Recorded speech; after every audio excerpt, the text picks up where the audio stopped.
शुरुआत होती है किसी ऑफिस बिल्डिंग में जहां जैक यानी कि नरेटर के मुंह में किसी ने गन पॉइंट किया होता है। सीन को देख के ऐसा लगता है जैसे कि उसे किसी ने अगवा किया है।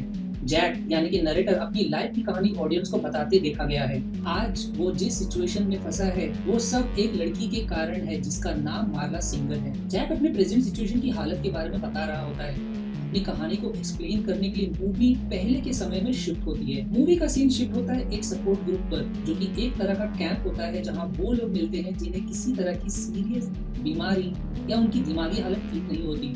यहाँ पता चलता है कि जैक इन सपोर्ट ग्रुप्स को अटेंड कर रहा होता है, पर उसे खुद को कोई बीमारी नहीं होती और ना ही उसकी दिमागी हालत खराब होती है। यहाँ आने से जैक को सुकून सा मिलता है। यहाँ वो खुल के रो सकता है और इससे उसे अच्छी नींद आती है। जैक को इंसोम्निया की बीमारी होती है जिससे एक इंसान को नींद नहीं आती, इसीलिए उसे डॉक्टर के पास जाना पड़ता है। जैक पिछले 6 महीनों से सोया नहीं होता है। वो अपने डॉक्टर को यह बताने की कोशिश करता है कि कभी कभी वो खुद को अजीब जगह पर पाता है और कुछ पता नहीं होता कि वो कैसे वहाँ पहुँचा। डॉक्टर उसकी ये बातों को इग्नोर करता है। वो डॉक्टर से बहुत रिक्वेस्ट करता है कि वो उसे नींद की गोली दे, पर डॉक्टर साफ इनकार कर देता है। डॉक्टर जैक को समझाता है उसे नींद नेचुरली आनी चाहिए, ना कि किसी मेडिसिन से। जैक बताता है कि उसके लिए ये कितना बड़ा पेन है, पर वहीं डॉक्टर बताता है कि ये कुछ भी नहीं है। अगर उसे सच में पेन देखना है तो उसे टेस्टिक्युलर कैंसर सपोर्ट ग्रुप जाना चाहिए, यानी कि वो लोग जो नासुर हो गए हैं, यानी कि जो बच्चे नहीं पैदा कर सकते। कुछ समय के लिए जैक हर तरह के सपोर्ट ग्रुप को अटेंड करने से उसे अच्छा लगता है, पर जब मार्ला सिंगर भी इन ग्रुप्स में आने लगती है तो उसका ध्यान हट जाता है। उसे पता होता है कि मार्ला सिंगर को भी कोई बीमारी नहीं है, वो बस एक टूरिस्ट की तरह हर ग्रुप अटेंड करती है फ्री फूड के लिए। अब उसे सुकून नहीं मिलता क्योंकि एक तरह से उसे वही दिखाई पड़ता है जो वो खुद कर रहा होता है, बीमारी के बहाने से इन ग्रुप्स को अटेंड करना। वो अपना खुद का झूठ का सामना नहीं करना चाहता, इसीलिए उसे फिर से रातों को नींद नहीं आती। जैक कल्पना करता है कि वो किस तरह से मार्ला को बताएगा और फाइनली उसका सामना करता है और ऐसा करने से मना करता है, पर मार्ला उससे बिल्कुल भी नहीं डरती। दोनों में फिर समझौता हो जाता है कि कौन किस दिन कौन से ग्रुप सपोर्ट में विजिट कर सकता है और इसीलिए दोनों एक दूसरे का फोन नंबर एक्सचेंज करते हैं। जैक के हिसाब से उसकी लाइफ बोरिंग होती है और उसे उसका काम पसंद नहीं आता, बात नहीं करता। वो डिसाइड करता है टाइलर को कॉल करने का। दोनों एक बार में मिलते हैं। कुछ बियर पीने के बाद टाइलर की बातों से जैक समझता है कि हर इंसान आज एक कंज्यूमर बन के रह गया है, बस कर्ज में फंसा है। इंसान हर वो चीज खरीदना चाहता है जिसकी उसे जरूरत नहीं है। टाइलर जैक की लाइफ को आगे बढ़ाने का प्रॉमिस करता है। जैक टाइलर को रिक्वेस्ट करता है उसके घर रहने के लिए, पर इसके बदले टाइलर एक फेवर मांगता है। टाइलर जैक को कहता है कि वो उसे जितना हो सके उतनी पूरी तरह से पंच करे। फिर मूवी का सीन टाइलर की लाइफ के बारे में बताता है।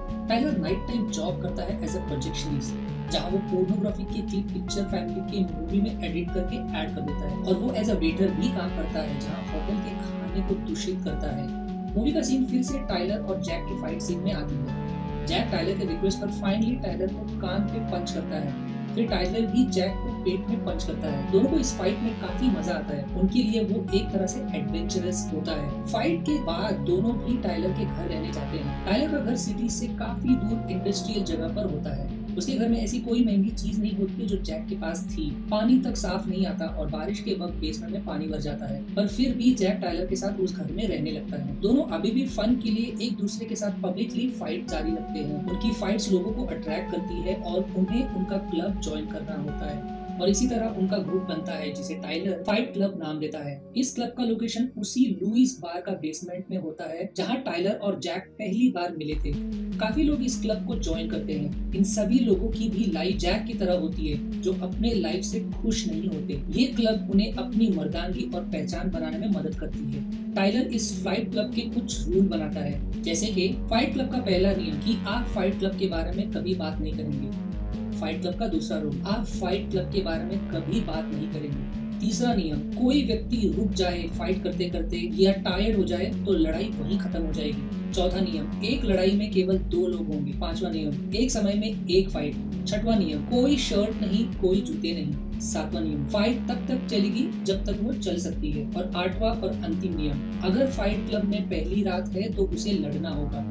इन फाइट्स की वजह से फिर से जैक को एक सुकून सा मिलता है। उसे फाइनली ऐसा फील होता है जैसे वो कंप्लीट है और जो वो एज अ फ्री होकर जीना चाहता था अब वो कर पाता है। उसे कोई परवाह नहीं होती है कि उसके डिस्ट्रॉय हुए घर की और घर के इंश्योरेंस के पैसे का क्या होगा। पर वही फाइट में लगे चोट उसके चेहरे पर साफ दिखाई पड़ते हैं, जो उसके बॉस को जरा भी पसंद नहीं आते। इसीलिए बॉस जैक से काफी गुस्सा रहता है। एक दिन जैक को मार्ला का फोन आता है। मार्ला पूछती है कि क्यों वो सपोर्ट ग्रुप नहीं आता। जैक बताता है कि उसने ग्रुप जाना, इससे उसे बहुत चिढ़ होने लगती है। इसी दौरान जैक को डिटेक्टिव स्टर्न से फोन आता है, जो जैक के घर एक्सप्लोजन का इन्वेस्टिगेशन कर रहे होते हैं। वो जैक को खबर देता है कि उनके इन्वेस्टिगेशन के अनुसार एक्सप्लोजन से पहले उसके घर में किसी ने घुसपैठ की थी और घर की सामग्री से बने चीजों से डायनामाइट बनाया था और घर को एक्सप्लोर किया। जैक ये सुन के सरप्राइज हो जाता है। टाइलर जैक को बताता है कि डिटेक्टिव ये चाहते हैं कि वो कबूल करे कि उसी ने घर को एक्सप्लोर किया है। जैक डिटेक्टिव को सीधा पूछते हैं कि क्या उनके अनुसार मैंने ये किया है। गुस्से में जैक फोन रख देता है। टाइलर वहाँ से चला जाता है और मार्ला आ जाती है। इस बार वो शादी के जोड़े में होती है जो उसने रिसेंटली $1 में खरीदी थी। जैक फिर से उसका इंसल्ट कर देता है और वो गुस्से में चली जाती है।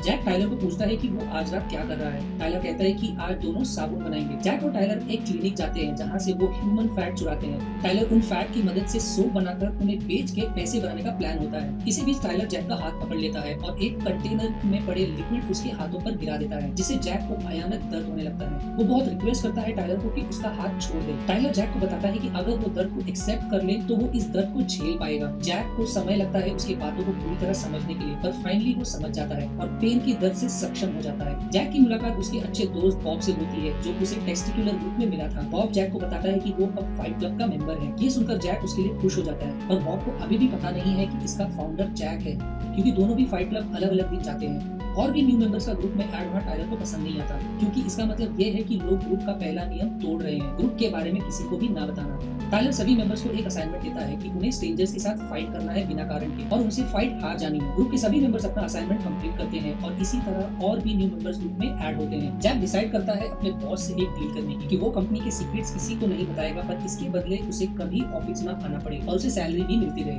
जैक की धमकी से उसके बॉस को गुस्सा आ जाता है और सिक्योरिटी को फोन करता है। इससे पहले कि सिक्योरिटी आए, जैक खुद को काफी चोट पहुंचाता है ताकि ऐसा लगे कि उसके बॉस ने उसकी ये हालत बनाई है। डर के मारे बॉस उसकी शर्त पर मंजूर हो जाते हैं। अब वो और टाइलर रोज फाइट क्लब प्लान कर सकते हैं। एक सुबह मार्ला सीढ़ियों से नीचे किचन में आती देखी गई है, जहाँ जैक बैठा होता है। वो उसे कहती है कि वो 1 मिनट में निकल जाएगी और जैक इस बार उसे रुकने को कहता है। दोनों बातें कर रहे होते कि जैक को बेसमेंट से आवाज सुनाई देती है। उसे पता चलता है कि टाइलर सोने के लिए बंक बेड्स बना रहा है, पर समझ नहीं पाता कि क्यों। टाइलर जैक को बताता है कि ग्रुप ज्वाइन करने के लिए न्यू मेंबर्स एडमिशन के लिए आने वाले हैं। धीरे धीरे टाइलर न्यू रिक्रूट्स को ऐड करता है ग्रुप में, पर जैक को कभी बताता नहीं आखिर किस लिए। सभी न्यू रिक्रूट्स टाइलर्स के घर में रह रहे होते हैं। यही इसी बीच उन्हें टीवी पर न्यूज पता चलता है कि उनके गैर कानूनी फाइट क्लब के बारे में पुलिस को पता चल गया है और वो इस ग्रुप को बंद करवाने वाले हैं। ये सुनकर टाइलर अपने ग्रुप मेंबर्स के साथ पुलिस के एक पार्टी में सीक्रेटली घुसकर उनके सीनियर ऑफिसर को डराता है कि वो इस जांच को यही रोक दे, वरना उसके टेस्टिकल्स निकाल दिए जाएंगे। पुलिस ऑफिसर डर जाता है और वो फाइट क्लब को बंद करवाने का ऑर्डर कैंसिल कर देता है।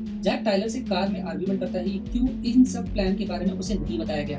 यहाँ तक कि टाइलर ने फाइट क्लब को लुइस के बेसमेंट से बंद कर दिया और एक नया प्रोजेक्ट जिसका नाम है प्रोजेक्ट मेहम शुरू किया। जैक को इन बातों से इंसल्ट फील होता है। उसके हिसाब से उसे सारी इन्फॉर्मेशन होनी चाहिए, क्योंकि फाइट क्लब के पीछे उसका भी बड़ा कॉन्ट्रीब्यूशन था और वो दोनों अच्छे दोस्त हैं। टाइलर आर्ग्यू करता है कि ये सब सिर्फ उनके बारे में नहीं है और वो टाइलर से रिश्ते को नहीं समझता। टाइलर ये कन्फेस करता है कि उसका घर उसी ने उड़ाया। इससे पहले जैक इस बात को सीरियसली लेता, टाइलर गाड़ी की स्टीयरिंग को छोड़ देता है। जैक ये देखकर डर जाता है। टाइलर यही उसे समझाता है कि यही बात है जिसे उसे आजाद होना है। एक दिन सभी को मरना है, डर में नहीं जीना चाहिए। जैक फिर भी डरा हुआ होता है और वो टाइलर की बात नहीं सुनता। वो बहुत रिक्वेस्ट करता है टाइलर को गाड़ी को कंट्रोल करनी थी, बट फिर भी टाइलर उसकी बात नहीं मानता। टाइलर को बहुत गुस्सा आ जाता है। वो जैक को कहता है कि उसे हर चीज कंट्रोल करनी नहीं चाहिए। लाइफ में जो हो रहा है उसे होने देना चाहिए, डर में नहीं जीना चाहिए। फाइनली जैक स्टीयरिंग को छोड़ देता है और वो दोनों और 2 ग्रुप मेंबर्स के साथ दीवार से टकरा जाते हैं। अगले सीन में जैक अपने बेडरूम से उठता है और टाइलर को घर में नहीं पाता, पर घर में ग्रुप मेंबर्स अभी भी होते हैं जो अपने काम में लगे होते हैं, जिसके बारे में अभी भी जैक को कोई जानकारी नहीं होती है। मार्ला भी जब टाइलर से मिलने आती है तो जैक उसे बताता है कि टाइलर इज गॉन। वो रोते हुए चली जाती है। उसी दौरान जैक को पता चलता है कि प्रोजेक्ट मेहम के एक असाइनमेंट को करते समय बॉब को पुलिस की गोली लग गई। ग्रुप के मेंबर्स बॉब को गाड़ने की बात करते हैं, पर जैक उन्हें समझाता है कि ये कोई बॉडी नहीं बल्कि सबका दोस्त बॉब है। उसे गार्डन में नहीं बल्कि अच्छी तरह से श्रद्धांजलि देनी चाहिए। जैक टाइलर के रूम में जाता है और वहाँ उसे कुछ फ्लाइट टिकट मिलते हैं। इससे उसे समझता है कि टाइलर इन दिनों काफी बिजी रहा है और जगह जगह घूम रहा था किसी काम से। वो टाइलर की तलाश में निकल पड़ता है। जहाँ-जहाँ टाइलर फ्लाइट से गया होता है, वहाँ-वहाँ उसे ढूँढता है। जैक को पता चलता है कि टाइलर फ्लाइट क्लब को पूरी कंट्री में फैला रहा था। उसे ढूँढते वक़्त जैक को ऐसा फ़ील होता है जैसे कि वो पहले भी इन जगह पर आ चुका है। जहाँ-जहाँ वो जाता है, लोग उसे पहले से पहचानते हैं, जैसे कि वो लोग पहले ही उनसे मिल चुके हैं। उनमें से एक बताता है कि जैक और वो 1 हफ्ते पहले ही मिल चुके हैं। जैक बिल्कुल भी सरप्राइज़ हो जाता है कि ये कैसे मुमकिन हो सकता है। वो उनसे पूछता है कि उनके हिसाब से उसका नाम क्या है। वो बताता है कि उसका नाम मिस्टर डर्बन है, यानी कि टाइलर डर्बन। इन सब से वो और भी कंफ्यूज हो जाता है। उसे धीरे-धीरे कुछ समझने लगता है। वो मार्ला को कॉल करता है और उससे पूछता है कि क्या दोनों में कभी सेक्स हुआ था। वो जैक को टाइलर के नाम से बुलाते हुए हाँ कहती है। मार्ला से उसके लिए टाइलर नाम सुनते ही उसके होश उड़ जाते हैं और इसी वक्त टाइलर अचानक से चमत्कार की तरह उसके सामने आ जाता है। वो बताता है कि वो और जैक एक ही इंसान है और वो जैक का मेंटल प्रोजेक्शन है।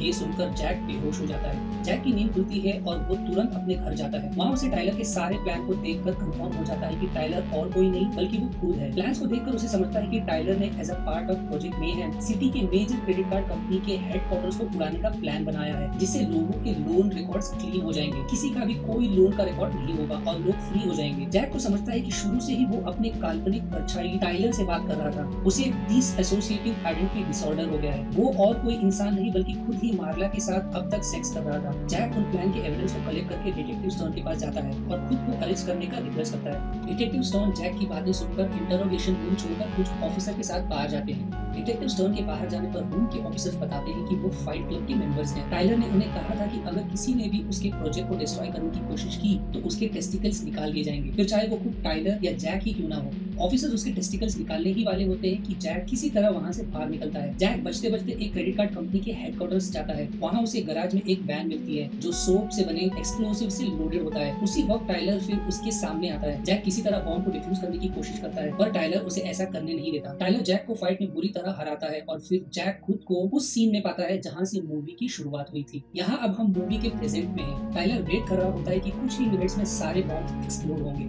जैक टाइलर को बहुत रिक्वेस्ट करता है कि वो ऐसा ना करे, इससे बिल्डिंग में फंसे लोगों की भी मौत हो सकती है। वो बताता है कि जिस जिस बिल्डिंग में बॉम्ब है उसमें इस वक्त कोई नहीं है। टाइलर जैक को बताता है कि इसके बाद जैक का अस्तित्व नहीं रहेगा तो बस टाइलर, यानी कि जैक पूरी तरह से टाइलर की लाइफ जिएगा। वहीं थोड़ी देर में दिखाया है कि टाइलर ने मार्ला को अगवा किया और उसका प्लान होता है कि उसे भी खत्म कर दिया जाए क्योंकि वो टाइलर के बारे में बहुत कुछ जानती है। इससे पहले कि ऐसा हो, जैक को सडनली रियलाइज होता है कि अस्तित्व में अगर टाइलर उसके मन का प्रोजेक्शन है तो इसका मतलब है कि वो गन टाइलर के हाथ में नहीं बल्कि उसके हाथ में है। अब गन अपने हाथों में ले उसे टाइलर की परछाई को मिटाना होता है। उसे उस ड्रीम वर्ल्ड से उठना होता है जिससे टाइलर का अस्तित्व बना है। वो गन को खुद पर लगाता है और शूट करता है। गोली उसके गालों से निकलकर आर पार चली जाती है पर टाइलर के लिए वो गोली उसके सिर के पार जाती है जिससे उसकी मौत हो जाती है। फाइट क्लब के मेंबर्स मार्ला को लेकर जैक के पास आते हैं। अपने बॉस यानी कि टाइलर को जख्मी देख वो लोग और भी इंप्रेस हो जाते हैं कि गन शॉट से भी वो जीवित है। मूवी के एंडिंग में दिखाया है कि जैक और मार्ला दोनों एक दूसरे का हाथ पकड़कर सारे बिल्डिंग्स को एक्सप्लोड होते देख रहे होते हैं।